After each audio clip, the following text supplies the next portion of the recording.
पंतप्रधान नरेंद्र मोदी करणार एनडीएच्या खासदारांना संबोधित। धर्मेंद्र प्रधान यांच्या राजीनाम्याच्या नंतर एनडीएची पहिलीच बैठक। बालयोगी सभागृहामध्ये होणार बैठक। पेपर फुटीच्या प्रकरणी लोकसभा आणि राज्यसभेमध्ये अभूतपूर्व गोंधळ। परीक्षा सुधारणा विधेयकावरती चर्चेसाठी 6 तासांपेक्षा अधिक वेळ देण्याची अध्यक्षांची तयारी।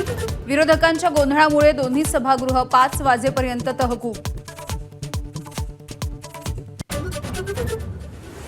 नीट पेपर लीक प्रकरणामध्ये पहिल्याच दिवशी फास्ट ट्रॅक कोर्टामधील सुनावणी लांबणीवर।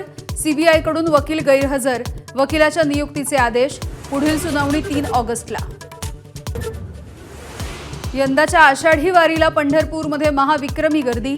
24 तासात 32 लाख भाविकांची एआय ड्रोनच्या माध्यमातून मोजणी।